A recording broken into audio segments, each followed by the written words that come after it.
This brings us to our next famous logistical disaster, Nathaniel Commissary Banks. This political general was beaten up badly by Stonewall Jackson during the spring of 1862. He lost so much material to the Confederates that he was given the nickname Jackson's Commissary. This is really a deserved title, as the story of the Shenandoah Valley campaign is one embarrassment after another. After the Battle of Winchester, Major John A. Harmon, CSA Quartermaster, reported, "In response to your inquiry in regard to the order of quartermaster's stores that came into my hands at Winchester, June 1st, last, I beg leave to report that, upon careful estimation, they amounted to $125,185. How much would that be worth in today's dollars? Here we have to be very careful, because an $1862 for wages is worth about $160 today. However, an $1862 for physical goods is worth only about $25 today. Given that, Major Harmon's booty is worth over $3 million. And this was just the haul from the Battle of Winchester. But before we get all lathered up about the economic disaster Banks represents, I would like to have you hark back to what I said a few minutes ago about Mills Springs, Kentucky, where the South delivered 10 cannons, 100 wagons, over 1,000 horses, and a number of boats filled with the goods of war. The going price for a horse was about $120 in 1862. So just the 1,000 horses were worth $120,000 in 1862 dollars, or $3 million today for the horses alone. So perhaps the North should have referred to the unfortunate General Felix Zollicoffer as Thomas's commissary. Further, as we shall soon see, by this time in the war, the North is really starting to rev up its economic engine. We are forced to conclude that the United States could afford Nathaniel Banks in a way that the Confederate States could not. Okay, I can hear you all are ready to shout out, "Hey Bob, what about the debacle on the peninsula?" Surely Bobby Lee and Jeb Stuart picked General McClellan's pocket clean in that campaign. As I started into this study, the Peninsula Campaign was right up there with Bull Run in the formulation of Bob's question. Certainly the material buildup to this expedition was massive. Stay with me now as we run a few interesting numbers. Besides the roughly 100,000 men in McClellan's force, it took a staggering amount of materiel to supply this army. A force of this size ate up 150 wagon loads of supplies per day. This is not battle losses. A campaigning army could use up 3 times this amount, even if the men sat on their rumps, as they often did during this adventure. They consumed the 1 to 2 tons each of these wagons could hold. Picture this. If those 150 wagons held an average of 1.5 tons, we are talking about 225 tons today, tomorrow, and on for the days between mid-March and the end of July, 1862. These numbers would not have been so bad if McClellan had actually done what he said he could do. If he had taken Richmond, and if that had really ended the war, all would have been forgiven. But of course he did not. The first major resupply point after the initial landing at Fort Monroe was White House Landing on the north shore of the peninsula at the confluence of the York and the Pamunkey rivers.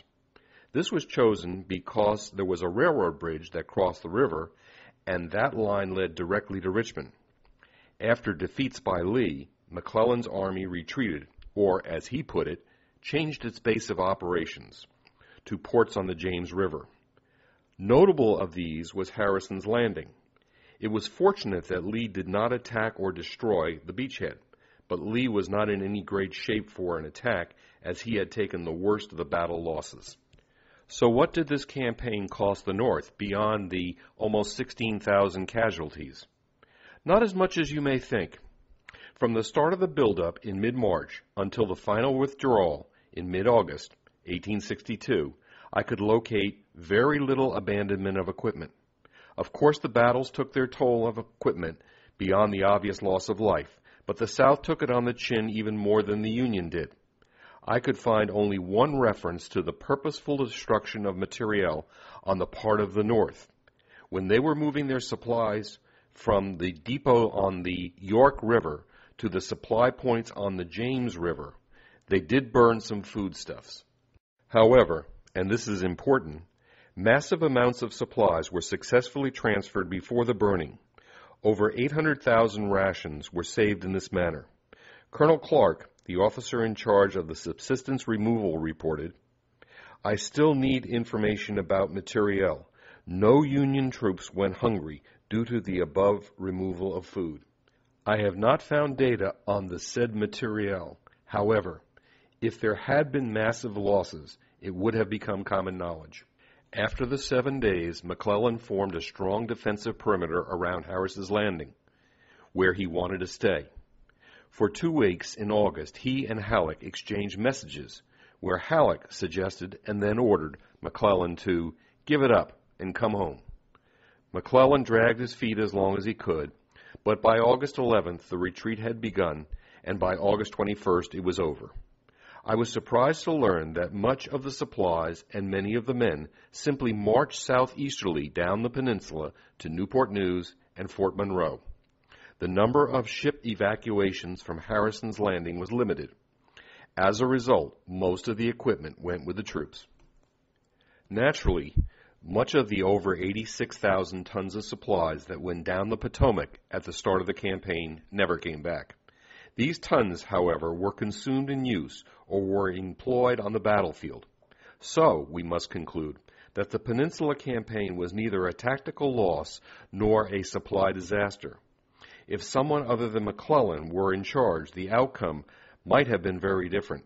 This "what if" remains a point of discussion, even to this very day.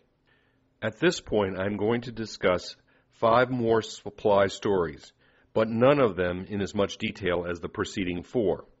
All 9 examples have the same conclusion. Bob's question really was based on a false premise.